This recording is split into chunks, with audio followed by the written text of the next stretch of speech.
இர்ஃபான் அவர்கள் வந்து சர்ச்சைக்கு பேர் போனவர் 2024 துபாய் போயிட்டு பிறக்க போற குழந்தை ஆனா பெண்ணான்றதை வெளிப்படுத்துறாரு. இந்தியாவில் வந்து அது சட்டப்படி குற்றம், அரெஸ்ட் ஆகிறதுக்கும் வாய்ப்பு இருக்குது. அரெஸ்ட் நடந்ததுன்னா சட்டம் ஜெயிச்சிச்சின்னு சொல்லலாம்.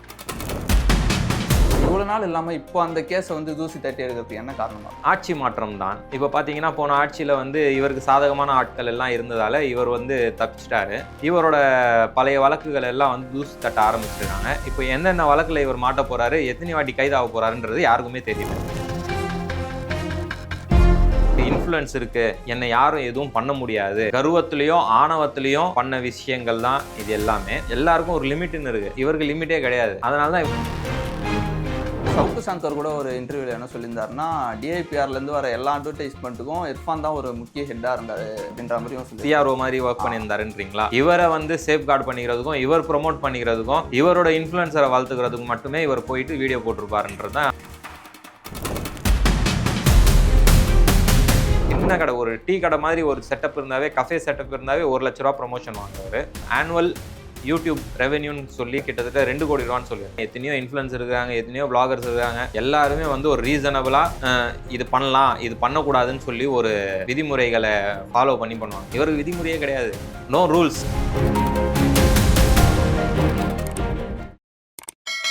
வணக்கம். வணக்கம். கடந்த 2024 வந்து யூடியூபர் இர்ஃபான் அவர்கள் வந்து துபாயில் போயிட்டு தனக்கு பிறக்க போகிற குழந்தையோட ஜெண்டரை வந்து ஸ்கேன் பண்ணி பார்த்து அதை ஒரு வ்ளாகாக எடுத்து போட்டார். அது இல்லாமல் அதை கொண்டாடும் விதமாக இங்கே ஒரு ஜெண்டர் ரிவீல் பார்ட்டியும் பண்ணார். ஸோ இப்போ அந்த கேஸ் என்ன ஆயிருக்கு, என்ன நிலைமை? இர்ஃபான் அவர்கள் வந்து சர்ச்சைக்கு பேர் போனவர். அவர் என்ன பண்ணியிருக்கிறாருன்னு பார்த்தீங்கன்னா, 2024 துபாய் போயிட்டு அவருக்கு பிறக்க போகிற குழந்தை ஆனா பெண்ணான்றதை வெளிப்படுத்துகிறார். இது வந்து துபாயில் இந்த சட்டம், இந்த மாதிரி ஒரு சட்டம் கிடையாது. ஆனால் வந்து இந்தியாவில் வந்து அது சட்டப்படி குற்றம்.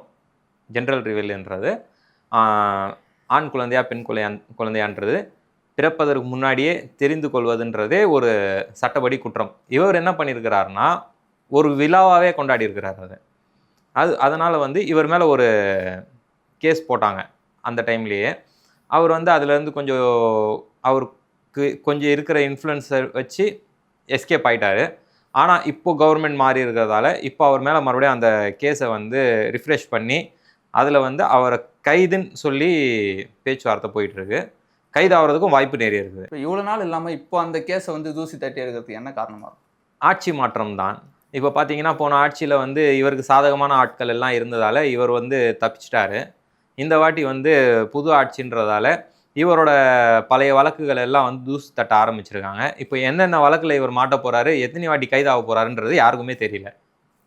இப்போ அந்த கேஸ் எடுக்கிறது வந்து ஆளுங்கட்சி வந்து பழைய கேஸ் எல்லாம் முடிங்க அப்படின்ற மாதிரி சொன்னதால் இர்ஃபானை மெயினாக டார்கெட் பண்ணது என்ன ரீசன்? இர்ஃபானை மட்டுமே டார்கெட் பண்ணல. இந்த மாதிரி வந்து இர்ஃபான் வந்து இன்ஸ்டாகிராமில், அதாவது சோஷியல் மீடியாவில் பிரபலமாக இருக்கிறதால அவர் வந்து இப்போ நம்ம கண்ணில் பட்டிருக்கிறாரு. இந்த மாதிரி நிறைய பேரோட வழக்குகளை வந்து தூசு தட்டி இருக்குது இந்த அரசாங்கம். அதனால் வந்து இது வந்து வெறும் இர்ஃபானை கார்னர் பண்ணுறாங்கன்னு சொல்ல முடியாது. இர்ஃபான் பண்ண தப்புல, அதாவது சட்டத்திலிருந்து யாரும் தப்பிக்க முடியாதுன்றதுக்கு இது ஒரு உதாரணம். இர்ஃபானும் மாட்டுவார். ஜெண்டர் ரிவீல்ன்றது வந்து இந்தியாவில் எவ்வளோ பெரிய, இப்போ இருக்கிற ஜென்ரேஷன் எல்லாம் எல்லாத்துக்கும் சகஜமாக இருக்காங்க. ஆண் குழந்தையாக இருந்தாலும் சரி, பெண் குழந்தையாக இருந்தாலும் சரி, சகஜமாக எடுத்துக்கிறாங்க. ஆனால் இதுக்கு முன்னாடி காலகட்டத்தில் பார்த்தீங்கன்னா ஆண் குழந்தைனா ஒரு ரொம்ப ஒரு பெருமையாகவும், பெண் குழந்தைனா வந்து கள்ளிப்பால் ஊற்றுவதையும் வந்து வாடிக்கையாக வச்சுருந்தாங்க நம்ம சமுதாயத்தில். அந்த மாதிரி பார்த்தீங்கன்னா இதனாலேயே இந்த சட்டத்தை எடுத்துகிட்டு வந்து அதாவது டெக்னாலஜிக்கு முன்னாடி ஆண் குழந்தையா பெண் குழந்தையான்னு சொல்லி பிறந்ததுக்கப்புறமா பார்த்து பெண் குழந்தையாக இருந்தால் அது கள்ளிப்பால் ஊற்றி அதெல்லாம். அதுக்கப்புறம் பார்த்தீங்கன்னா ஸ்கேனில் வந்து இது ஆண் குழந்தையா பெண் குழந்தையான்னு தெரிஞ்சதுக்கப்புறம் பெண் குழந்தையாக இருந்தால் அபார்ட் பண்ணுறது நிறைய பிரச்சனைகளாகவே போயிட்டு இருந்தது. அதனால தான் அரசாங்கம் என்ன பண்ணாங்கன்னா, இந்த மாதிரி ஜென்ரல் ரிவீல் பண்ணவே கூடாது சொல்லி எல்லா ஹாஸ்பிட்டல்ஸுக்குமே ஸ்ட்ரிக்டாக ஆர்டர்ஸ் போட்டாங்க. அதுக்கு ஒரு சட்டமே எடுத்துன்னு வந்துட்டாங்க. அந்த சட்டத்தில் வந்து இந்த மாதிரி ரிவீல் பண்ணுறவங்கள கைது செய்து அதுக்கான தண்டனை அவங்களுக்கு கொடுக்குறாங்க. அதே மாதிரி தான் இப்போ இர்ஃபானோ பண்ணக்கூடாத விஷயத்த வேணும்னு பண்ணி பிரச்சனையில் மாட்டிகிட்டு இருக்கிறாரு. சரி, இப்போ இந்த மாதிரி விஷயங்கள்லாம் ஜெண்டர் ரிவீல் பண்ணுறதா இருக்கட்டும், இல்லை வந்து குழந்தையோட தொப்புள் கட் பண்ணுறதையும் ஒரு வ்ளாக் எடுத்து போட்டார். இதெல்லாம் வந்து ஒரு விளையாட்டுத்தனமாக பண்ணிகிட்டு இருக்காரா, இல்லை என்ன மாதிரி? அதாவது அவருக்கு இன்ஃப்ளூயன்ஸ் இருக்குது, என்னை யாரும் எதுவும் பண்ண முடியாது சொல்லி ஒரு கர்வத்துலேயும் ஆணவத்துலேயும் பண்ண விஷயங்கள் தான் இது எல்லாமே. நம்ம நம்ம எது பண்ணாலும் பார்க்கறதுக்கு தான் நம்ம ஃபாலோவர்ஸ் இருக்கிறாங்களேன்ற ஒரு திமிரு, வேற ஒன்றுமே கிடையாது. அதே மாதிரி தான் அவர் பண்ணுற ஒரு விஷயமுமே நம்மளை எதுவுமே பண்ண முடியாதுடா, முடிஞ்சதை பார்த்துக்கோங்கடான்ற சொல்கிற மாதிரி தான் அவர் பண்ணிட்டு இருக்கிறார். இப்போ அன்றைக்கி இருந்த ஆளுங்கட்சி கூட வந்து பார்த்தீங்கன்னா அவர் நிறைய விளாக்ஸ் நிறைய ப்ரொமோஷன் பண்ணிட்டு இருந்தார். ஸோ அது வந்து அவரோட லைக் நம்ம எந்த பிரச்சனையிலும் மாட்டக்கூடாதுன்றதால அவங்களுக்கு சப்போர்ட்டிவாக வீடியோஸ் போட்டிருந்தாரா, இல்லை வந்து பணத்துக்காக பண்ணுற ஒரு செயலாக இருந்துச்சு? அந்த முன்னாடி இருந்த கட்சிக்கும் இவருக்கும் எந்த அளவுக்கு தொடர்புன்றத நம்ம யாருக்குமே தெரியாது. பணத்துக்காகலாம் இவர் போய் அங்கே பண்ணியிருக்கிறதுக்கு வாய்ப்புகள் கம்மி. ஏன்னா வந்து இவருக்கு பணம் கொடுத்து ப்ரொமோட் பண்ணுற அளவுக்கு அந்த ஆட்சி இருந்திருக்காது.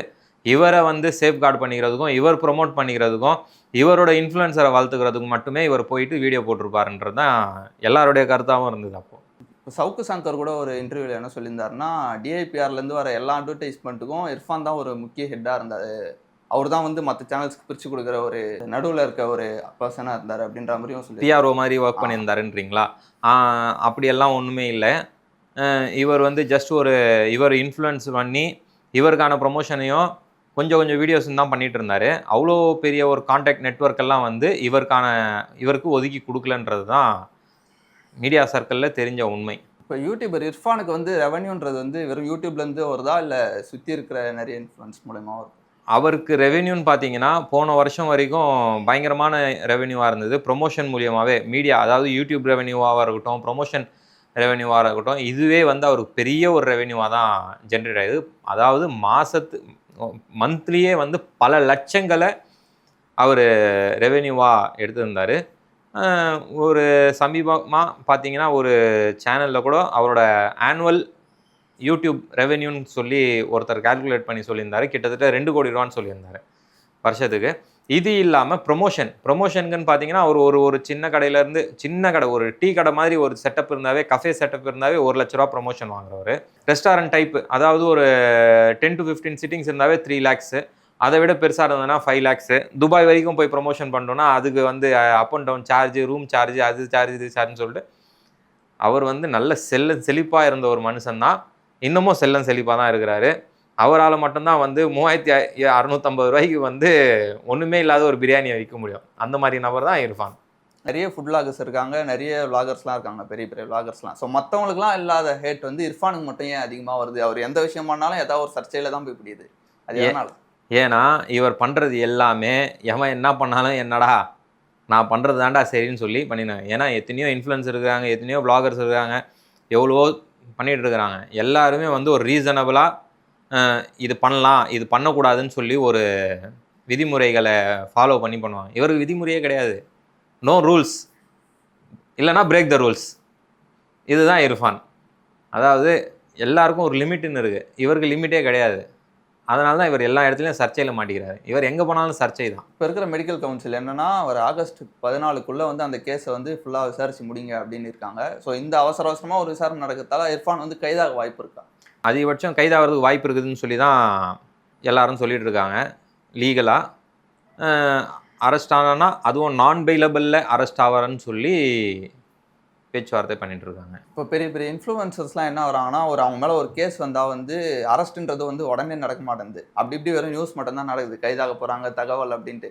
ஆனால் அந்த இன்ஃப்ளூயன்சர்ஸ்க்கு மட்டும் ஏன் வந்து டிலே பண்ணுறாங்க அரெஸ்ட் பண்ணி? இன்ஃப்ளூயன்சர்ஸை எடுத்துன்னு போய் அரெஸ்ட் பண்ணி போடுறது ஒன்றும் பெரிய விஷயம்லாம் கிடையாதுங்க. அது அவங்க இன்ஃப்ளூயன்சர்ஸ் வந்து ஜஸ்ட் வந்து ஒரு minister level high profile influenced பர்சன்ஸ்லாம் கிடையாது. அது வந்து சட்டம்.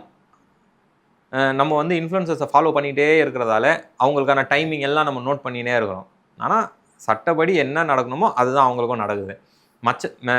மற்ற கேஸ்கள் எல்லாம் நம்ம அவ்வளோ உன்னிப்பாக பார்க்கறது கிடையாதுன்றது தான் இந்த விஷயத்தில். இர்ஃபான் விஷயமா, இன்ஃப்ளூயன்சர்ஸ் விஷயமா நம்ம ரொம்ப உன்னிச்சு பார்த்துட்டே இருப்போம். அதனால் வந்து இத்தனை நாள் ஆகுதுன்னு நம்ம கவனிக்கிறோம். எல்லா கேஸுமே அதுதான். கேஸ் வந்து ஹியரிங் வரணும், அதுக்கப்புறம் அதுக்கான லீகல் ப்ராசஸ் நடக்கணும், எல்லாமே நடந்ததுமா தான் அரெஸ்ட்டுன்னு ஒன்று வரும். அதே தான் இப்போ இர்ஃபானுக்கும் நடந்துன்னு இருக்குது. அரெஸ்ட் ஆகிறதுக்கும் வாய்ப்பு இருக்குது, நான் பெயிலபிள் அரெஸ்ட் ஆகிறதுக்கும் வாய்ப்பு இருக்குது. அப்படி ஒரு அரெஸ்ட் நடந்ததுன்னா அதாவது சட்டம் ஜெயிச்சிச்சின்னு சொல்லலாம். இப்போ இர்ஃபானுக்கு வந்து உதயநிதி ஸ்டாலினும் வந்து ரொம்ப க்ளோஸு, விஜய் சார் கூட இருக்க ஜெகதீஷும் வந்து ரொம்ப க்ளோஸு. அப்போ வந்து அவர் உதயநிதி ஸ்டாலினோட க்ளோஸாக இருந்ததால் எந்த கேஸையும் வந்து எல்லா கேஸையும் மூடி மறைச்சிட்டாங்க. இப்போ வந்து ஜெகதீஷ் கூட க்ளோஸாக இருக்கிறதால அவர் வந்து ரூட்குள்ளே இறங்கி ஒரு ரூட் மாஃபியாவாக செயல்படுறாரு அப்படின்ற ஒரு டாக்ஸும் வெளியே வருது. அதாவது இவர் எந்த அளவுக்கு உதயநிதி அவர்களுக்கு க்ளோஸ்ன்னு நம்மளுக்கு தெரியாது. ஏன்னா ஒரு வீடியோவில் கூட சொல்லியிருந்தாரு. அதுதான் close friend நீங்களும் தானே. நீங்களும் வந்து போயிட்டு ஒரு 2-3 ஃபோட்டோ எடுத்து உதயநிதி கூட போட்டுடலாம். ரூட் மாஃபியா ஜெகதீஷ் கூடவே நின்று போட்டுடலாம் நீங்கள். ஓகேங்களா? அதனால் நீங்கள் எந்த அளவுக்கு க்ளோஸுன்றது அவங்களுக்கு தான் தெரியும். அதனால் வந்து இப்போ நடக்கிற கேஸ் எந்த வழியில் போகுதுன்றது பார்த்து தான் இவர் யார் கூட இந்த இந்த இந்த ஆட்சியில் க்ளோஸில் இருக்காருன்றது தெரிய வரும். நன்றி. நன்றி.